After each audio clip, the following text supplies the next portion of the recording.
بسم اللہ الرحمن الرحیم۔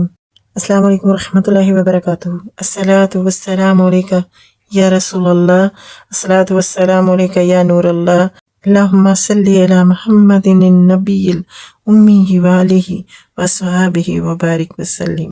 معجزات اور دلائل نبوت۔ پلیز ویڈیو کو لائک، شیئر اینڈ سبسکرائب ضرور کر دیں، جزاک اللہ خیر۔ نبی پاک صلی اللہ علیہ وآلہ وسلم کی بات ہے، اسے ہم نے لوگوں میں ضرور شیئر کرنا ہے۔ اہل کتاب اور دیگر کفار کو دعوت اسلام دینے کے سلسلے میں اصل بات تو یہ ہے کہ ان سب کے سامنے حضرت محمد صلی اللہ علیہ وآلہ وسلم کی عالمگیر رسالت کے قطعی دلائل بالکل واضح ہو چکے ہیں۔ اس حقیقت میں کوئی شک نہیں کہ نبی کریم صلی اللہ علیہ وآلہ وسلم کی عالمگیر نبوت و رسالت پر قائم شدہ دلائل بے شمار ہیں اور دوسرے تمام انبیاء کے مقابلے میں بہت زیادہ ہیں۔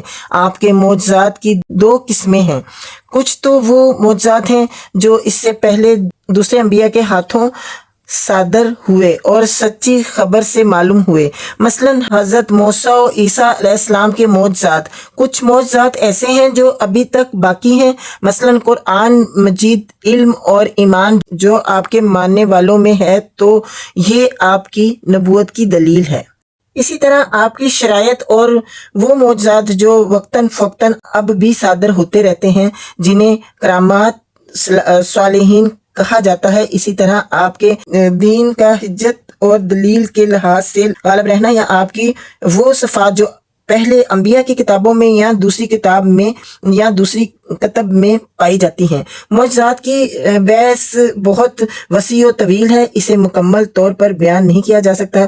میں صرف آپ کی عالمگیر نبوت کو ثابت کرنے کے لیے چند معجزات آپ کو بتاتی ہوں۔ قرآنی معجزات۔ لغت میں معجزے سے مراد وہ چیز ہے جس سے مخالف عاجز آ جائے۔ عرف عام میں معجزہ اس خلاف عادت کام کو کہا جاتا ہے جسے انسان الگ الگ یا مل کر کرنے سے عاجز ہو، اور وہ کام ایسے شخص کے ہاتھوں صادر ہو جو نبوت کا دعویٰ رکھتا ہو اور وہ اس کی صداقت اور نبوت کی دلیل ہو، اور کفار نے اس کا مطالبہ کیا ہے۔ قرآن کریم اللہ تعالیٰ کا حضرت محمد صلی اللہ علیہ وآلہ وسلم پر نازل کردہ کلام ہے، اور بجائے خود سب سے بڑا معجزہ ہے جو طویل زمانہ گزر جانے کے باوجود باقی ہے اور قیامت تک باقی رہے گا۔ اولین و آخرین اس کے مقابلے سے عاجز تھے، ہیں اور ہمیشہ عاجز رہیں گے۔ نبی کریم صلی اللہ علیہ وآلہ وسلم نے فرمایا، ہر نبی کو اس قدر معجزات دیے گئے جس قدر ان پر لوگ ایمان لائے۔ مجھے جو معجزہ عطا کیا گیا وہ وہی ہے جو اللہ تعالیٰ نے میری طرف کی، لہٰذا مجھے امید واثق ہے کہ قیامت کے دن سب سے زیادہ پیروکار میرے ہوں گے۔ اس حدیث کا مطلب یہ نہیں کہ آپ کا معجزہ صرف قرآن ہی ہے اور آپ کو معجزات مخصوصہ نہیں دیے گئے، بلکہ اس حدیث کا مقصد یہ بتانا ہے کہ قرآن مجید جیسا فقید المثال معجزہ صرف آپ ہی کی خصوصیت ہے، کوئی اور نبی اس امتیاز میں شریک نہیں۔ ہر نبی کو کوئی نہ کوئی مخصوص معجزہ دیا گیا جس کو رونما کر کے اس کی قوم کو چیلنج کیا گیا۔ ہر نبی کا معجزہ اس کی قوم کی حالت کے مطابق ہوتا ہے۔ مثلا فرعون کی قوم میں جادو کا بہت رواج تھا، اس لیے حضرت موسیٰ علیہ السلام کو عصا والا معجزہ عطا کیا گیا جو کہ ظاہراً جادوگروں کے کرتب کے مانند ہے، لیکن اسی عصا سے بن جانے والے سانپ نے ان جادوگروں کا سارا فن ہڑپ کر لیا۔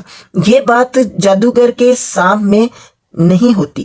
حضرت عیسیٰ علیہ السلام کے دور میں طب و حکمت کا بہت رواج تھا، لہٰذا حضرت عیسیٰ علیہ السلام کو ایسے معجزات دیے گئے جنہوں نے اتباع و حکیمہ کو مبہوت کر دیا، مثلا مردوں کو زندہ کرنا، مادرزاد اندھے اور پھل بیری یا کوڑ کے مریض کو تندرست کر دینا، جبکہ اس دور کی طلب زبردست ترقی کے باوجود اس کی گرد کو بھی نہیں پہنچ سکی اور نہ اب تک پہنچ سکی ہے۔ اسی طرح عرب فصاحت و بلاغت اور خطابت کا جادو جگانے میں ماہر تھے، لہٰذا اللہ تعالیٰ نے ہمارے نبی کریم صلی اللہ علیہ وآلہ وسلم کو قرآن کا معجزہ عطا فرمایا۔ سبحان اللہ، بے شک۔ لا یاتیہ الباطل من بین یدیہ ولا من خلفہ تنزیل من حکیم حمید۔ ترجمہ: باطل اس کے پاس پھٹک بھی نہیں سکتا، اس کے آگے سے نہ اس کے پیچھے سے۔ یہ بڑی حکمت والی اور قابل تعریف ہستی کی طرف سے نازل کی گئی ہے۔ قرآن کریم کا معجزہ باقی تمام معجزات سے بہت ممتاز ہے، کیونکہ دوسرے معجزات کے اثرات تو ناپائید ہو گئے، مگر قرآن مستقل ہے جو 14 صدیاں گزر جانے کے باوجود قائم ہے اور قائم رہے گا، جبکہ دوسرے انبیاء کے معجزات ان کی زندگی ہی میں ختم ہو گئے۔ اب ان کی خبر و حکایت کے سوا اور کوئی چیز باقی نہیں رہا۔ قرآن تو وہ بائینہ باقی ہے، اسے آج بھی سننے والا گویا رسول اللہ صلی اللہ علیہ وسلم کی زبان سے سن رہا ہو۔ اسی بقا اور دوام کی وجہ سے آپ نے فرمایا، مجھے امید واثق ہے کہ قیامت کے دن میرے پیروکار سب سے زیادہ ہوں گے۔ قرآن کریم واضح معجزہ ہے اور کئی لحاظ سے معجزہ ہے، اپنے الفاظ کے لحاظ سے، اپنے نظم و ترکیب کے لحاظ سے، لفظ کی معنوں پر دلالت کے لحاظ سے، اپنے معنی مقصودہ کے لحاظ سے، ان معنی کے لحاظ سے جن میں اللہ تعالیٰ کی ذات اور اس کے اسماء و صفات کے بارے میں بتایا گیا ہے، یا فرشتوں کے بارے میں وغیرہ وغیرہ۔ اس کے علاوہ بھی اس کے اعجاز کی بہت زیادہ وجوہ ہے، جنہیں اہل علم نے اپنے اپنے وہبی ذوق کے مناسبت سے بیان کیا ہے۔ میں بطور مثال صرف 4 وجوہ مختصر بیان کرتی ہوں۔ بیان و بلاغت کے لحاظ سے اعجاز، قرآنی اعجاز کی ایک صورت یہ ہے کہ یہ انتہائی فصاحت و بلاغت پر مشتمل ہے، اس کی عبارت کا مقابلہ ممکن ہی نہیں، تبھی تو اللہ تعالیٰ نے تمام انسانوں اور جنوں کو اس کے مقابلے کا چیلنج دیا، مگر وہ سب کے سب ناکام رہے۔ فرمانے باری تعالیٰ ہے، قُلْ إِنِ اجْتَمَعَتِ الْإِنسُ وَالْجِنُّ عَلَىٰ أَن يَأْتُوا بِمِثْلِ هَٰذَا الْقُرْآنِ لَا يَأْتُونَ بِمِثْلِهِ وَلَوْ كَانَ بَعْضُهُمْ لِبَعْضٍ ظَهِيرًا۔ ترجمہ: کیا وہ لوگ کہتے ہیں کہ اس نبی نے یہ قرآن خود گھڑا ہے؟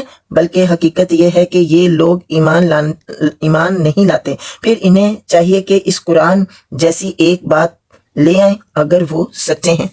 اس چیلنج کے جواب میں وہ لوگ بے بس ہو کر چپ ہو گئے، کسی نے حوصلہ ہی نہ کیا تو اللہ تعالیٰ نے انہیں رعایت دے دی اور صرف 10 صورتیں بنا لانے کا چیلنج دیا۔ چنانچہ فرمایا، کہہ دیجئے اگر تم انسان اور جن باہم مل کر اس قرآن کی مثل لانا چاہے تو وہ اس کی مثل نہ لا سکیں گے، اگرچہ وہ ایک دوسرے کی بھرپور مدد کریں۔ اور فرمایا، کیا وہ کافر کہتے ہیں کہ اس رسول نے اس قرآن کو گھڑ لیا ہے؟ اے نبی صلی اللہ علیہ وآلہ وسلم کہہ دیجئے پھر تم اس جیسی ایک ہی صورت لے آؤ اور مدد کے لیے اللہ کے سوا جنہیں بلا سکتے ہو بلا لو اگر تم سچے ہو۔ پھر ہجرت یعنی مدینہ تشریف آوری کے بعد اللہ تعالیٰ نے یہ چیلنج پھر دہرایا۔ فرمان باری تعالیٰ ہے، ترجمہ: اگر تم اس قرآن کے متعلق شک میں ہو جو ہم نے اپنے بندے پر نازل کیا ہے تو تم اس جیسی کوئی ایک صورت لے آؤ اور اللہ کے سوا اپنے حمایتی بلا لو اگر تم سچے ہو، لیکن اگر تم نے یہ کام نہیں کیا اور تم کر بھی نہیں سکو گے تو اس آگ سے بچو جس کا ایندھن انسان اور پتھر ہیں اور وہ کافروں کے لیے تیار کی گئی ہے۔ اس آیت سے معلوم ہوتا ہے کہ نہ وہ اس سے پہلے اس چیلنج سے عہدہ برا ہو سکے تھے اور نہ آئندہ ہو سکیں گے، چنانچہ یہ قیامت تک کے لیے چیلنج بن گیا کہ کوئی شخص قیامت تک اس چیلنج کا جواب نہ دے سکے گا، جیسا کہ اب تک کی تاریخ شاہد ہے۔ جب آپ مکہ میں رہتے تھے تو آپ کو حکم دیا گیا کہ یہ اعلان کر دیجئے، کہہ دیجئے اگر تمام انسان اور جن باہم مل کر اس قرآن کی مثل لانا چاہیں تو وہ اس کی مثل نہ لا سکیں گے، یعنی کہ اس کی مثال اس جیسا قرآن نہیں لا سکتے، اگرچہ وہ ایک دوسرے کی بھرپور مدد کریں۔